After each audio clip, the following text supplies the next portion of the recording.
The restaurant lights shimmered like melted gold over polished silverware and crystal glasses. It was the kind of place where you had to book 3 weeks in advance and still pray for a seat. But the story that would make headlines that week didn't come from the kitchen. It started at table 7, when a billionaire named Vincent DeLuca made the worst mistake of his life. "Get ready," whispered the head waiter to the young woman standing by the service counter. Table 7. Big client. He's difficult. Sophie Monroe tightened the knot of her apron and nodded. She wasn't easily intimidated. Working the dinner rush at La Stanza, the most exclusive Italian restaurant in downtown Chicago, meant she'd already handled every kind of customer, the arrogant, the entitled, the lonely, and the kind. But Vincent DeLuca was a different breed. He wasn't just wealthy. He was the DeLuca, CEO of DeLuca Holdings, a real estate empire that stretched from New York to Los Angeles. Rumor had it, he'd made his first million before he turned 25 and crushed competitors like stepping on ants. People called him ruthless, brilliant, magnetic. Sophie had read about him once in Forbes. She never imagined she'd be serving him pasta one night. Vincent sat at the table, his navy suit flawless, silver watch gleaming, posture straight like a man carved from confidence. Next to him was a woman in a designer dress, scrolling her phone and barely listening as he talked about his latest investment deal. Sophie took a breath, grabbed her notepad, and approached with a polite smile. "Good evening, sir, ma'am. Welcome to La Stanza. May I start you off with something to drink?" Vincent didn't look up immediately. When he finally did, his eyes flicked over her uniform and name tag. He muttered in Italian, his tone smooth but cutting. "Un'altra cameriera senza cervello." Sophie froze. The words were soft enough that no one else noticed. But she understood every one of them. Another brainless waitress. He smiled slightly, assuming she hadn't caught it, and turned back to his companion. "We'll have a bottle of Barolo," he said in English this time. "And make it quick, sweetheart. We're in a hurry." Sophie's heart squeezed. She'd been called worse, but something about his arrogance hit differently. Maybe because he thought she wouldn't understand. Maybe because she did. As she turned to fetch the wine, she whispered under her breath, in flawless Italian, "La fretta è dei diavoli, Signor DeLuca. But I'm sure you already know that. Haste is of the devil." She didn't think he'd hear her. But he did. His head lifted sharply, eyes narrowing as if trying to make sure he'd heard right. When Sophie came back with the bottle, she poured carefully, her movements graceful, steady. Vincent watched her closely, curiosity flickering behind his cool demeanor. "Tell me," he said, switching back to Italian, testing her. "You speak the language?" Sophie smiled faintly. "Better than you, perhaps," she replied in Italian, then switched back to English before he could respond. "Would you like to start with an appetizer, sir?" For the first time that night, Vincent was speechless. His companion looked confused. "What's going on?" she asked, glancing between them. Vincent gave a tight smile. "Nothing, just a surprise." But the look in his eyes wasn't amusement. It was intrigue, and maybe a touch of embarrassment. As Sophie walked away, he found himself watching her. Something about the confidence in her tone, the way she stood unshaken after his insult, unsettled him. He wasn't used to people understanding his jabs, much less firing back. Later that evening, the restaurant grew quieter. Sophie continued her rounds, checking on her tables, refilling glasses, flashing the same calm smile she'd learned to wear even when her feet ached and her heart was tired. Behind that smile was a story. Sophie had grown up in a small Ohio town, the daughter of a language teacher. Her mother had taught her Italian from the age of 5, telling her, "Words can open doors that money never will." After her mom passed away from cancer 2 years earlier, Sophie moved to Chicago with nothing but a duffel bag and a handful of dreams. She'd wanted to study linguistics, maybe work as a translator for the State Department.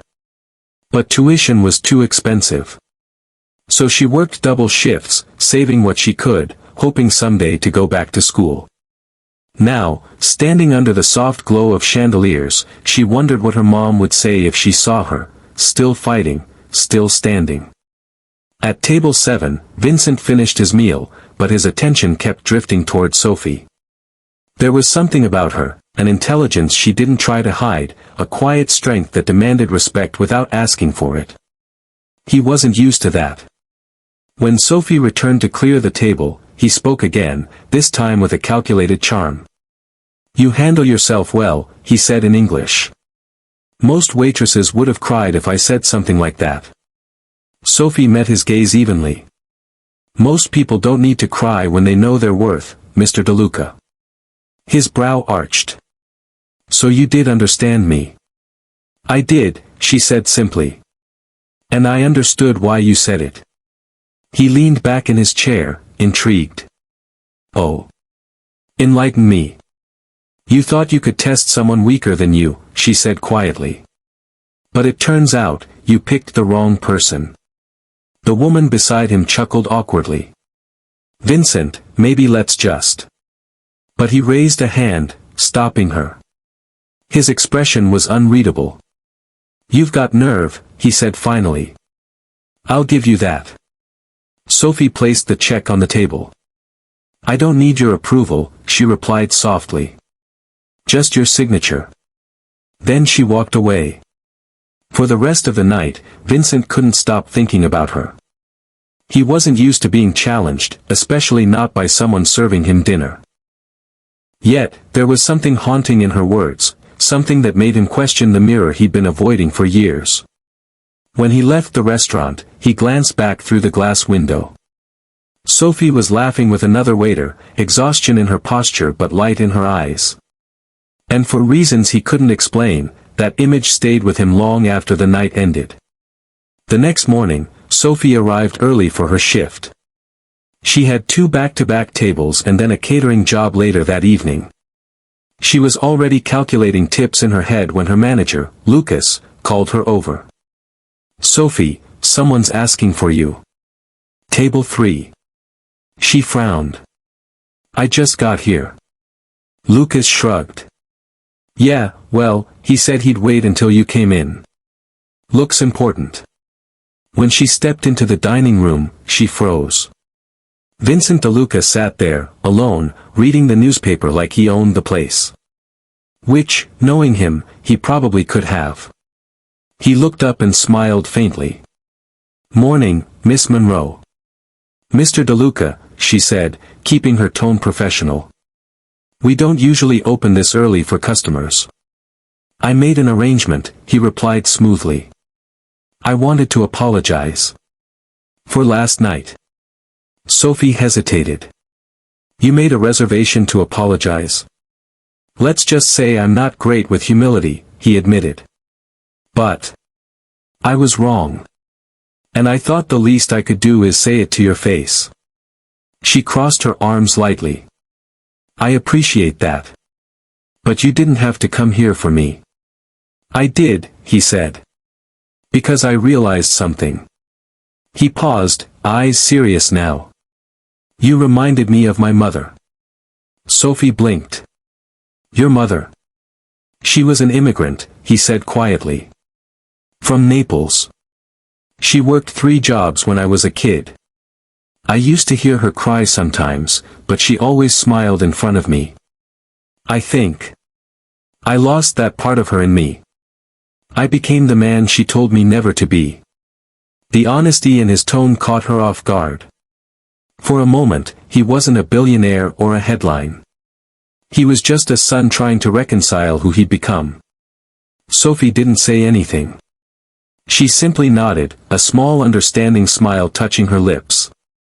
Vincent cleared his throat. "I'm not asking you to forgive me. But I'd like to make it right somehow." She hesitated, sensing sincerity in his voice but unsure where it would lead. "And how do you plan to do that?" He pulled out a small card from his pocket. "I'm funding a new scholarship program for language students at the University of Chicago. I already called the dean. The first award will be in your mother's name, if you'll allow it. Sophie's breath caught. Her throat tightened, and for a second, she forgot how to speak. You didn't even know her, she whispered. I know what she gave the world through you, he said simply. And I think she deserves to be remembered. Sophie felt a tear escape before she could stop it. She turned slightly away, wiping her cheek quickly. Vincent stood, buttoning his jacket. You taught me a lesson I'll never forget, Miss Monroe. Sometimes the richest people aren't the ones with money. As he walked toward the door, she finally found her voice. Mr. DeLuca. He stopped and looked back. Thank you, she said softly. For understanding. He smiled faintly.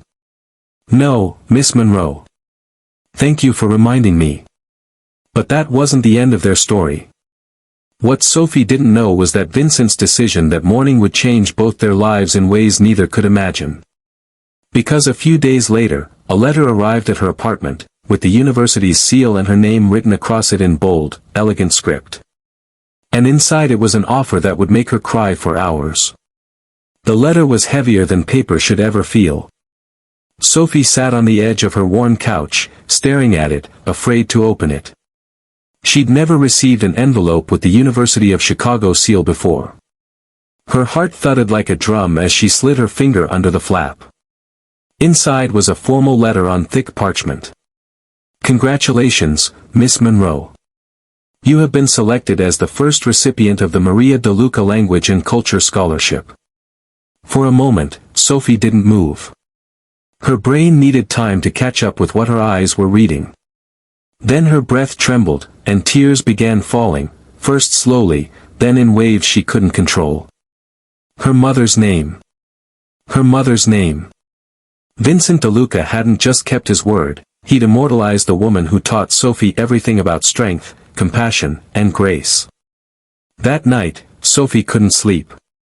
Between tears and gratitude, she felt something deeper stirring in her heart, a belief she hadn't felt in a long time. Hope. She'd spent years believing life only gave second chances to the powerful. But now, it had given one to her. The next week, she went to the university to meet the scholarship board. The meeting was formal at first, papers, signatures, and polite smiles, but she couldn't focus. She just kept seeing her mother's name engraved on the plaque they showed her, Maria DeLuca Scholarship for Linguistic Excellence. When she stepped outside, the autumn air brushed her cheeks, cool and soft. She was halfway down the steps when she saw him, Vincent DeLuca, leaning against a black town car parked along the curb, hands in his pockets. I see you got the letter, he said, a small smile tugging at his mouth. Sophie exhaled, shaking her head. You didn't have to do this. I wanted to, he said. Maybe it's selfish. Maybe I needed to prove to myself I could still do something good. You did more than good, she said softly. You gave me back my mother's name. He looked down for a moment, as if humbled by her words. You know, when I left the restaurant that night, I couldn't stop thinking about what you said. About picking the wrong person. I realized I've spent half my life picking the wrong fights, with people who didn't deserve it. Sophie tilted her head. And the other half? He smiled faintly. Trying to fix what I broke. They stood there in silence for a moment. Around them, students passed by, laughing, talking, living lives she had once only dreamed about. I don't know how to thank you, she said. Really? You already did, he replied. The night you called me out. Something about his honesty disarmed her. The arrogance was gone. In its place stood a man trying to rediscover his humanity. Sophie hesitated, then asked, why me, though? You could have helped anyone. He thought for a long moment. Because you reminded me that intelligence doesn't always wear a suit. Sometimes it wears an apron. Her lips curved into a smile. That sounds like something your mother might have said. She would have liked you, Vincent admitted quietly. She always believed language connects people. I just Forgot what she meant until I met you. The wind picked up, swirling leaves around their feet. For a moment, they just stood there, two people from different worlds, connected by a single act of decency. A week later, Sophie's life began to change. The scholarship covered her tuition, books, and even living expenses. She enrolled full-time, finally able to chase the dream her mother planted in her heart. Her first semester wasn't easy. Between lectures, part-time work, and endless study hours, there were nights she fell asleep at her desk. But every time she felt like giving up, she'd whisper her mother's favorite phrase, "Le parole costruiscono ponti." Words build bridges. And somehow, they always did. Months passed, and Sophie excelled. Her professors noticed her sharp ear for languages and her quiet determination. She became a mentor for other students, often telling them, "Kindness is a language too, learn to speak it fluently." Meanwhile, Vincent's transformation was just beginning. After their encounter, he began re-examining his empire. For years, he'd measured success in profit margins and acquisitions. But for the first time, he asked himself why. He visited his old neighborhoods, met small business owners he'd once outbid, and even launched a foundation to support young entrepreneurs from working-class families. The media called it a PR move. But those who met him saw the change was real.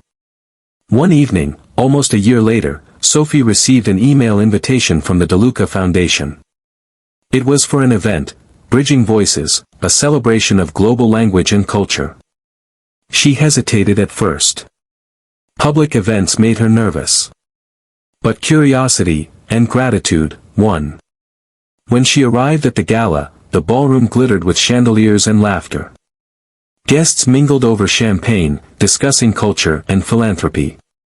Sophie felt small in her simple navy dress until a familiar voice spoke behind her. "You clean up well, Miss Monroe." She turned. Vincent stood there, dressed impeccably as always, but his smile was softer now.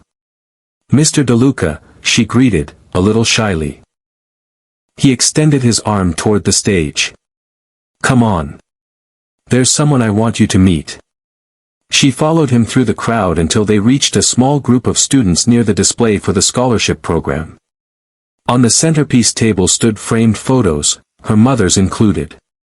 Sophie's eyes filled with tears again.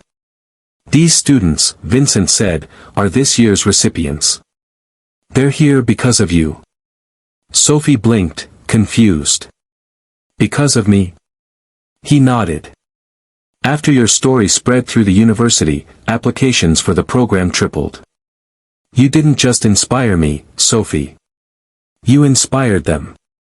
A young woman nearby smiled shyly. "You're Sophie Monroe? The waitress who spoke Italian to Mr. DeLuca?" Sophie laughed softly, blushing. "That's me." The girl grinned. "You're the reason I applied. My mom's a janitor. I used to think people like us didn't belong here. But your story changed that." Sophie felt her throat tighten. She looked at Vincent, who only smiled knowingly. "See?" he murmured. "Words build bridges." The night went on, filled with music, speeches, and applause. When it was Vincent's turn to speak, he walked onto the stage and looked out over the crowd. "I've built skyscrapers and companies," he said, "but none of it compares to building something that lasts in people's hearts. A year ago, I insulted someone out of arrogance. Tonight, I honor her out of gratitude." The audience murmured, touched. He glanced toward Sophie. "Sophie Monroe taught me that intelligence wears no uniform. That kindness isn't weakness. And that redemption starts with humility. To her, and to the memory of Maria DeLuca, I owe more than words." The room erupted in applause. Sophie tried to hold back tears but failed. After the event, she found him near the exit. "You didn't have to say all that," she whispered. "Yes, I did," he said quietly. "Because it's true."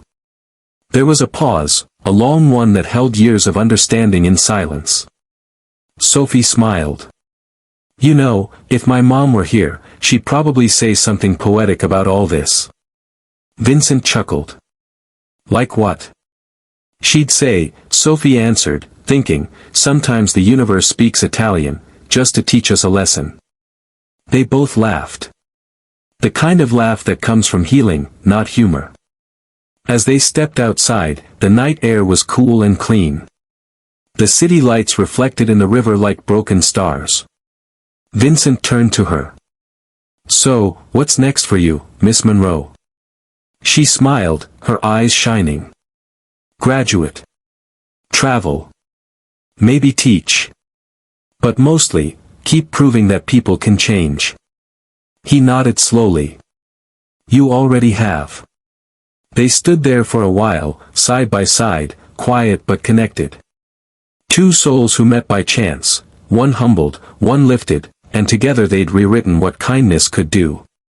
When they finally said goodbye, Sophie turned to walk away. But Vincent's voice stopped her one last time. In case you ever forget, Miss Monroe, he said softly, you didn't just learn Italian, you taught me humanity. Sophie smiled without turning back. And you taught me that even the richest heart can still learn a new language. She walked into the glowing city night, each step lighter than the last. Somewhere above, the stars looked down, not judging, not pitying, just shining quietly over two people forever changed by a conversation that started with an insult and ended with understanding.